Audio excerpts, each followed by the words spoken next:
Tapi jangan tersinggung antum yang belajar bahasa Inggris ya. Itu istilah saja kita dulu ya waktu masih belajar. Tapi enggak apa-apa, bagus untuk orang belajar bahasa Inggris. Cuman kalau mau jujur kita, belajar bahasa Arab itu sangat mudah, sangat gampang. Apalagi orang-orang Islam yang rajin sholat, itu hari-hari terus dengar kalimat Arab. Alhamdulillah, sudah satu kata. Lillahi, dua kata. Rabbi, tiga kata. Alamin, empat kata. So, empat kata yang terus hafal. Kan gitu. Al-Fatihah saja itu ada berapa kata di situ. Jadi sudah banyak sebetulnya kosakata yang kita hafal tentang bahasa Arab. Tinggal dapat terjemahan yang terang pelajari. Beda dengan bahasa Inggris. Bahasa Inggris cuma sedikit istilah-istilah yang terang tahu. Ya, apalagi banyak bahasa Indonesia yang asalnya bahasa Arab. Masjid. Bahasa Arab itu masjid. Kursi. Bahasa Arab itu kursi. Gitu kan? Iya. Baik. Yang kedua, kenapa kita harus belajar tahsinul qiraah? Kenapa kita harus belajar memperbaiki bacaan Al-Quran ini? Karena membaca Al-Quran dengan baik, membaca Al-Quran dengan tahsin dan tilawah yang benar itu akan memudahkan bagi pembacanya atau orang yang mendengarkannya menghayati Al-Quran itu. Jadi Masya Allah, orang biar nggak paham bahasa Arab, biar nggak ngerti ayat-ayatnya, tapi kalau dia baca dengan suara yang merdu, dengan bacaan yang bagus, bisa menangis orang di belakang. Ada gitu ya. Ada orang Indonesia pergi haji atau umroh, sholat di belakang Imam Masjidil Haram, menangis dia. Padahal dia tidak ngerti apa yang dibaca sama imam itu. Tapi kenapa dia menangis? Bacaannya yang bagus. Tapi coba orang bacaannya salah-salah. Ya, seorang bilang tidak khusyuk kita sholat di sini. Imam salah-salah membaca, ya, gitu. Jadi orang yang membaca dengan bacaan yang bagus itu memudahkan bagi orang yang membaca dan orang yang mendengarkan menghayati ayat-ayat Al-Quran. Dan itu diperintahkan kita untuk menghayati bacaan Al-Quran. Ya, misal dalam Al-Quran surat Shad ayat 29, Allah Subhanahu wa taala berfirman, "Kitabun anzalnahu ilaika mubarakun liyatadabbaru ayatih." Al-Quran ini Allah Subhanahu wa taala turunkan kepadamu yang penuh dengan berkah wahai Muhammad, liyatadabbaru, untuk dihayati ayat-ayatnya. Jadi Allah perintahkan kita baca Al-Quran ini dihayati. Makanya kemarin saya ajarkan kepada antum adab-adab membaca Al-Quran. Nggak boleh baca Al-Quran sambil nonton TV. Kenapa? Karena orang yang baca Quran sambil nonton TV pasti dia nggak hayati itu bacaannya. Di bulan Ramadan, ibu-ibu yang suka nonton sinetron, nggak mau ketinggalan sinetron, nggak mau juga tilawahnya tidak jalan sambil nonton sinetron sambil baca Quran. Nggak boleh begitu dalam baca Quran, ya. Karena memang Allah Subhanahu wa taala turunkan Al-Quran ini liyadabbaru ayatihi, untuk kita tadaburi, untuk kita hayati ayat-ayatnya. Ya. Jadi dan Nabi bilang begini nih, Iqra'ul Quran wabkau fa illam tabkau fatabakau. Bacalah Al-Quran itu dan menangislah. Kalau kalian tidak bisa menangis, berusaha seperti orang sedang menangis. Bagaimana kita bisa menangis kalau tidak menghayati bacaan kita? Subhanallah, kalau ibu yang punya suara yang merdu, ya, antum yang punya suara yang indah, kung baca Al-Quran dengan suara yang terindah itu, mau menangis orang. Ya, apalagi kalau kita punya anak, Pak, ya, dari pesantren, bacaannya bagus, orang tua sambil baring-baring habis sholat subuh, dengar dia baca Quran dengan suara yang merdu. Orang tua siapa yang tidak bangga? Masya Allah, anak saya ini luar biasa. Ya, bisa menangis orang. Tapi kalau bacaannya Yasin wal Quranil Hakim innaka laminal mursalin ala siratim mustaqim tanzilul azizir rahim. Kalau bacaannya begitu, bagaimana orang mau menangis? Ya. Nah, jadi bacalah Al-Quran ini ya sambil kita hayati, dan tidak mungkin kita bisa menghayati bacaan Al-Quran kalau bacaan kita tidak baik. Ya, jadi marilah kita belajar Al-Quran ini ya supaya kita bisa mentilawakannya dengan baik, insyaallah. Yang ketiga, kenapa kita harus belajar tahsin, memperbaiki tilawah Al-Quran ini?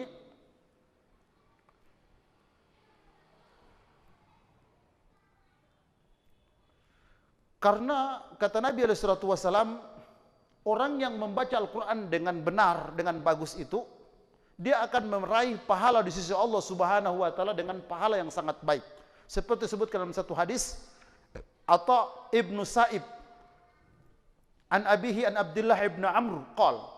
Ata ibnu Sa'id dari bapaknya dari Abdullah ibnu Amr, ya, beliau berkata, qala li Rasulullah SAW, telah bersabda kepadaku Rasulullah SAW, sum min kulli syahrin thalathata ayyam, puasalah engkau setiap bulan 3 hari.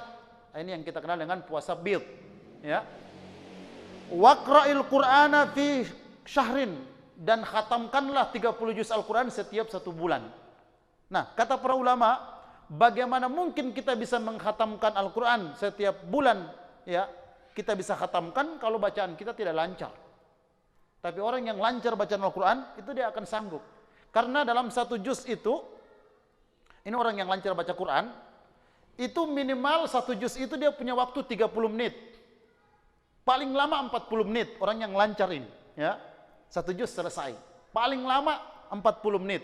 Nah, hitung-hitungan Pak, untuk orang yang sibuk, 20 menit habis subuh, 20 menit habis maghrib, berarti 1 juz dia 1 hari. Gitu ya. Ya, kalau dia bagi 2. Jadi habis subuh, ambil 20 menit aja dia baca. Ya, habis maghrib, ngambil 20 menit aja dia baca. Sudah, tiap hari itu 1 juz, tiap hari 1 juz. 1 bulan, khatam dia. Tapi kalau orang tidak lancar, 1 juz harus 2 jam. Ya, bagaimana dia mau bagi waktu seperti itu? Belum dia di pasar, belum ngurus anak-anak, belum ngurus yang lain-lain. Tidak bisa dia untuk mengejar khataman ini. Maka diperintahkanlah kita untuk belajar supaya kita bisa baca ya dengan tartil, dengan yang baik. Dan kita semua bisa. Insya Allah nanti akan saya sebutkan tipsnya. Bagaimana kita supaya bisa untuk mentilawah Al-Quran dengan benar ini. Yang keempat, tilawah yang baik, tartil yang benar, ini memungkinkan kita bisa mengajarkan kepada orang lain. Kan nggak mungkin Pak, saya yang bacaannya jelek, saya yang bacaannya tidak benar, terus ngajarin orang. Ya, pasti yang saya ajarkan salah, kalaupun saya dipaksakan untuk mengajarkan, ya gitu kan.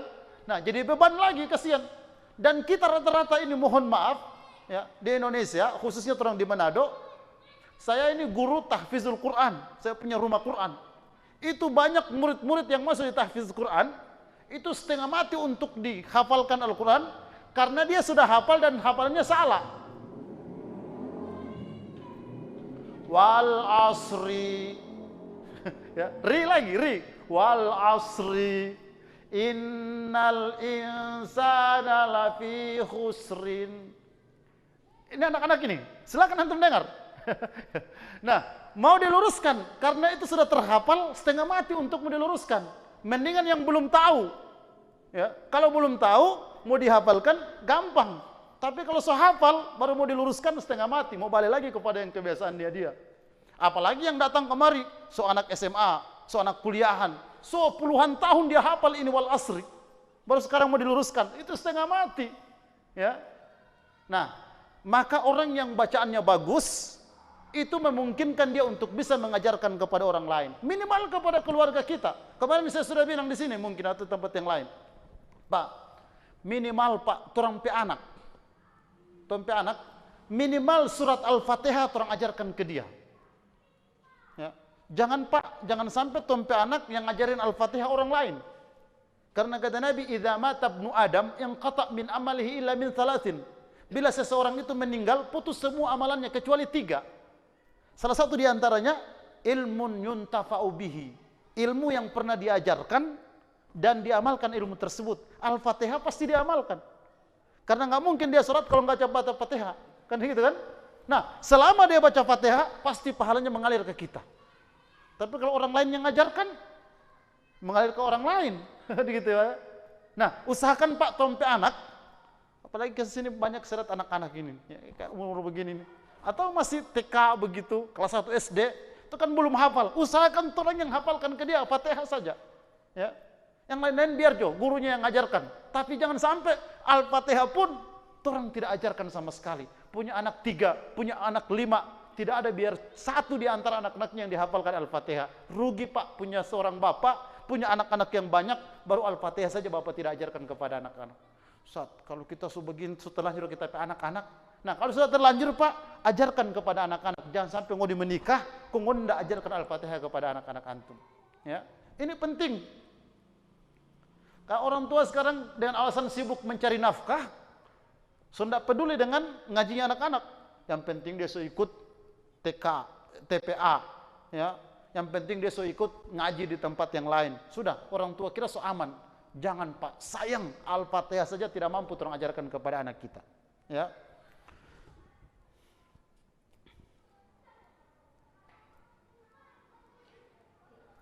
Dan yang kelima, kenapa kita harus mentilawah Al-Quran dengan baik? Karena orang yang mentilawakan Al-Quran dengan baik, derajatnya di sisi Allah Subhanahu wa Ta'ala sangat mulia. Seperti disebutkan dalam satu hadis riwayat Bukhari Muslim, kata Nabi sallallahu alaihi wasallam, "Al-mahiru bil Qur'ani ma'as safaratil kiramil bararah." Orang yang mahir membaca Al-Quran itu dibangkitkan nanti pada hari kiamat bersama para malaikat-malaikat yang mulia. Walladzi yaqra'ul Qur'ana wa yatata'u fihi wa 'alaihi saq falahu ajran. Dan orang yang membaca Al-Quran tertate-tate dia, susah dia membacanya, maka dia dapat 2 pahala. Apa 2 pahala itu? Yang pertama, 1 huruf 10 pahala. Yang kedua, karena tertate-tatenya dia membaca, dapat pahala dia di situ.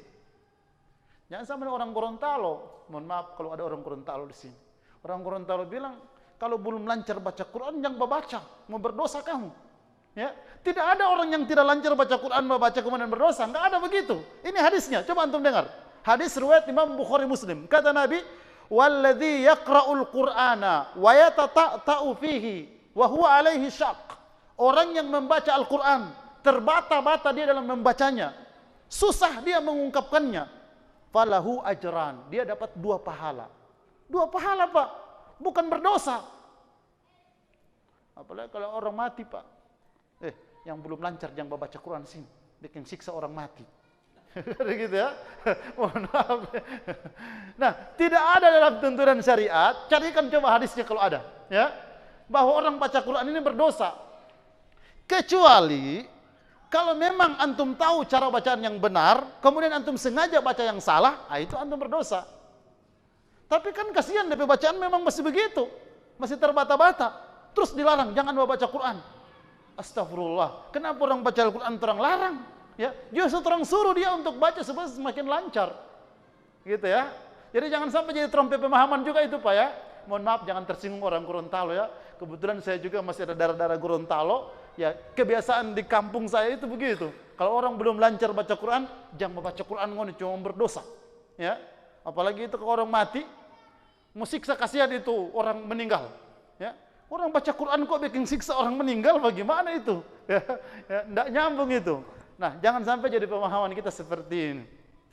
Nah, Bapak Ibu hadirin hadirat yang dirahmati Allah Subhanahu wa Ta'ala,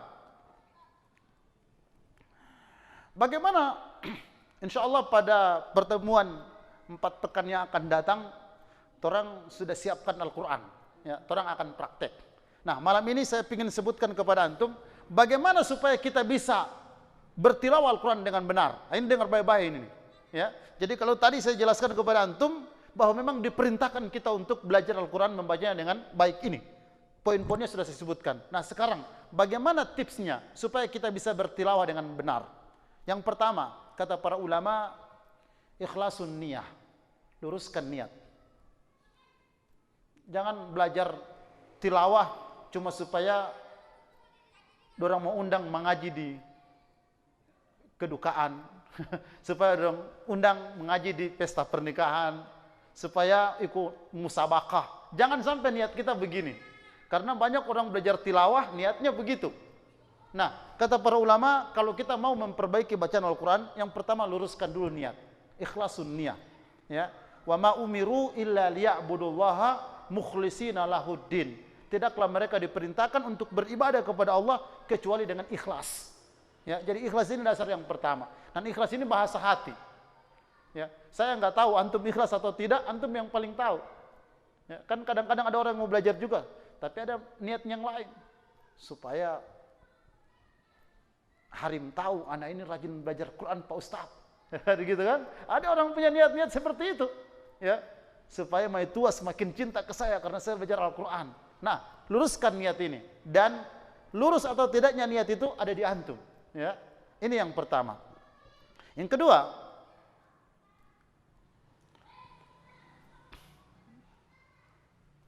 tatbiqul yakin. Harus yakin kita, insya Allah bisa kita mentilawakan dengan benar. Harus yakin, karena Allah Subhanahu wa taala berfirman di dalam Al-Qur'an surah Al-Qamar ayat 17, ayat 22 dan ayat 32. Itu sama bunyinya. 3 ayat.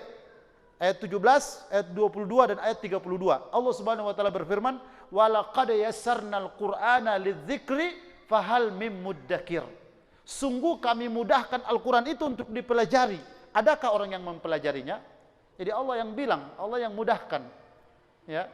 Cuman orang mau belajar atau tidak? Ya, insyaallah mudah-mudahan orang kasih waktu dari kajian yang mingguan ini, insyaallah kita akan selingi dengan belajar baca Quran, insyaallah, ya. Dan belum menghafal dulu, ya, karena saya mau yang juz 30 itu, ya, Al-Fatihahnya, ya, Al-Ikhlas, ya, Al-Falaq, ya, itu lancar dulu di kita. Ya, bagaimana panjang pendeknya, bagaimana makharijul hurufnya.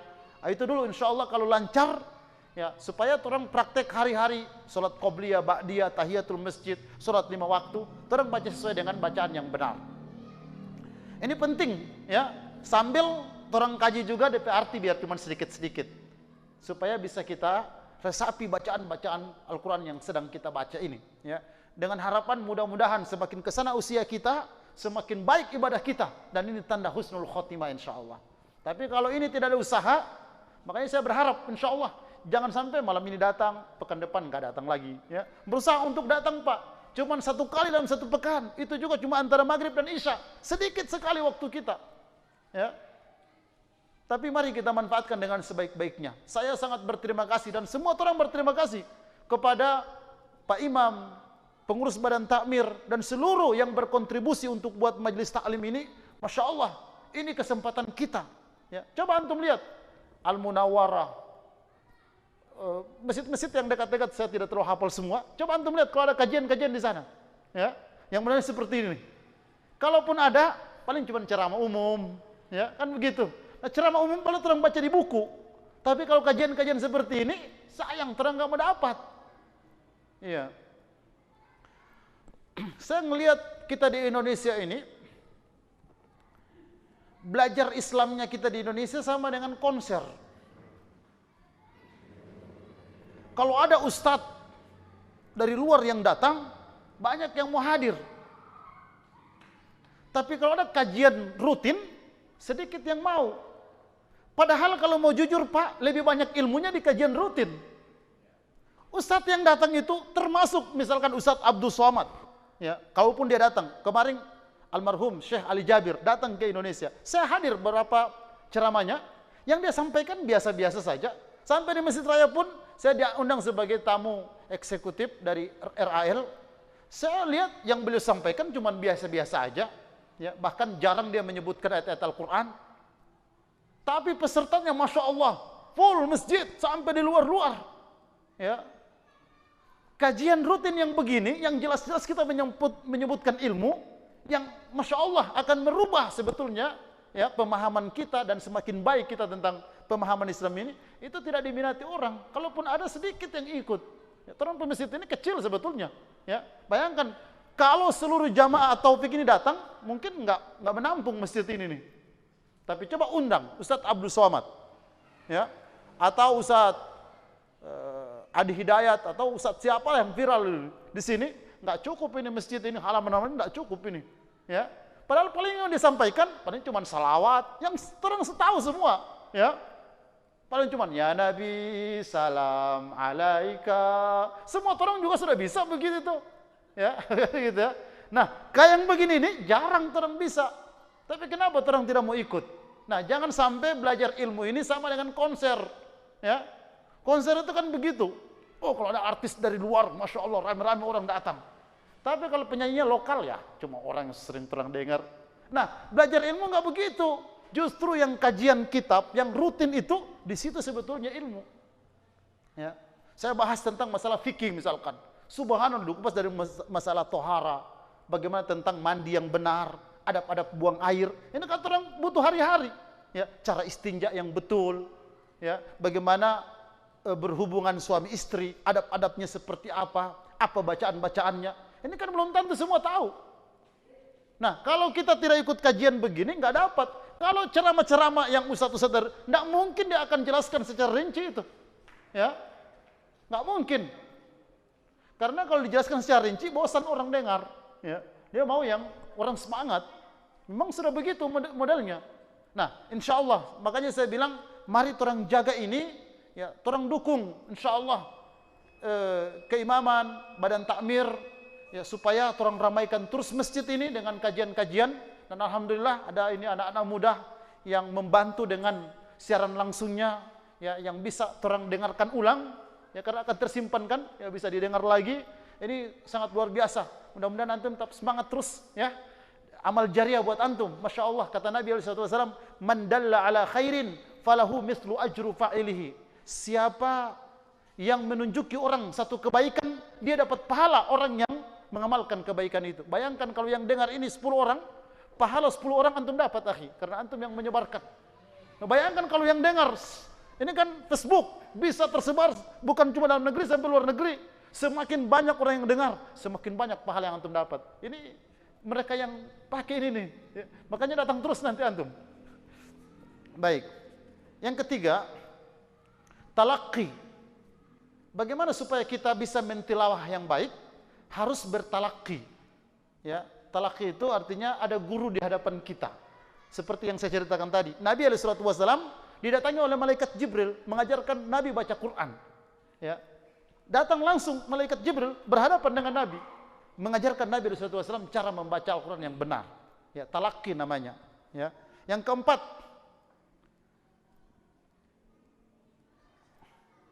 al-muwadzabatu fil qiraati yaumiyan. Disiplin belajar Al-Quran setiap hari. Jadi insya Allah kalau orang sudah belajar, ini Pak, saya kasih tipsnya.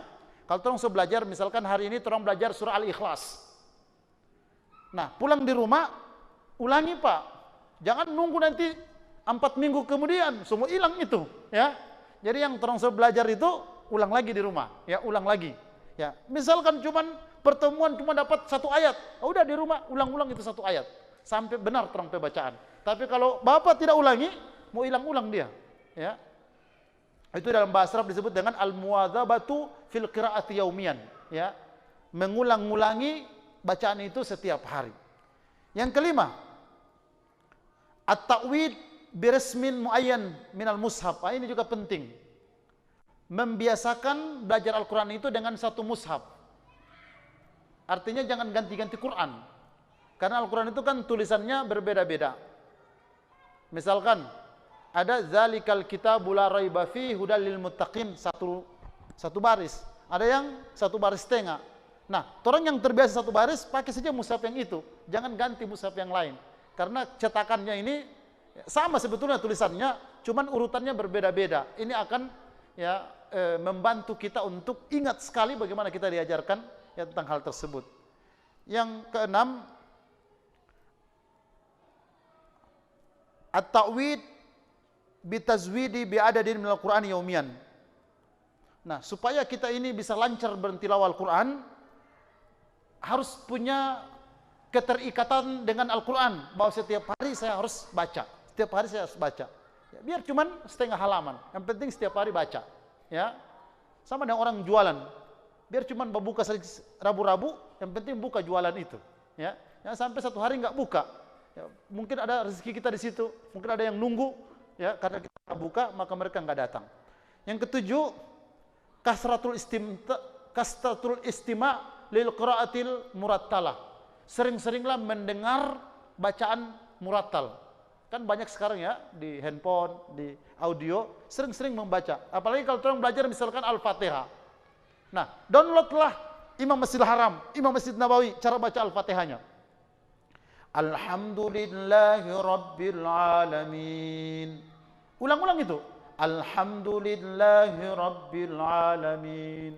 Jangan Alhamdulillahi Rabbil Alamin. Nah, kalau begini bacaan kita, nah, nanti akan banyak makna-makna yang berubah. Nah, ini diantara tipsnya. Banyak-banyak mendengar ya bacaan orang-orang yang bagus bacaannya. Silakan pilih. Mau Syekh Abdurrahman As-Sudais, mau Syekh Mahir, mau Syekh Al-Matrud, mau Syekh Masyari Rashid, mau siapa yang antum suka silakan. Yang ke-8, terakhir, qabulun nus. Supaya kita bisa lancar tilawah ini, harus siap menerima nasihat. Ada orang tidak mau dinasihati, Pak. Dikasih tahu, Pak, salah Bapak bacaan. Siapa ngana? Gitu kan? Ada itu imam, Pak. Imam makmum mungkin pernah belajar di pesantren atau pernah belajar ngaji yang mungkin bacaannya bagus, dia dengar imam, aduh, kayak apa imam bacaan begini nih. Setelah habis sholat, Pak Imam, boleh mau duduk bercerita sedikit? Oh, boleh. Pak Imam, mohon maaf, Pak Imam bacaan tadi begini, yang benar begini. Ah, siapa ngana? Marah dia. Ya, akhirnya orangnya tidak mau tegur Pak Imam karena dia imam marah. Nah, tuntunan Islam ya supaya orang petilau ini mau baik, Pak, siap menerima nasihat. Karena kita dalam Islam itu ada kaidahnya, al-hikmatu dhalatul mu'min. Kebenaran itu barang berharganya orang yang beriman. Aina ma wujidu ukhidu. Di mana saja kita dapatkan, ambil. Jadi siapapun yang menyampaikan kalau itu benar, Pak, ambil. Jangan nanti orang guru baru orang ambil. Ya, kalau bukan tanpa guru jangan. Ya, tidak boleh begitu. Kebenaran itu barang berharganya orang yang beriman. Siapapun yang memberikan, ambil, Pak. Ya. Apalagi kalau imam sudah tua, yang nasihatin masih anak muda. Oh, jelas dia tolak itu. Ya. Nah, jangan sampai seperti itu. Saya, Pak, beberapa kali diundang untuk mengetes imam-imam. Kebetulan saya di Majelis Ulama di Kota Manado. Ya, kami punya program untuk mengetes imam-imam di Kota Manado. Kan sekarang ada pemilihan imam begitu. Nah, sebelum imam ini dipilih, dites dulu. Ada beberapa materi yang harus kami teskan ke mereka. Di antaranya bacaan Quran. Saya termasuk tim yang suka mengetes. Itu banyak, Pak, dari imam-imam calon-calon itu yang dites nggak lulus. Jadi tidak boleh ikut calon imam kalau tesnya tidak lulus. Jadi harus diuji dulu bacaannya, ya hafalannya, pemahamannya tentang fikih. Orang nggak paham sholat masbuk, nggak paham tentang sujud tilawah, nggak paham tentang hukum-hukum fikih sholat.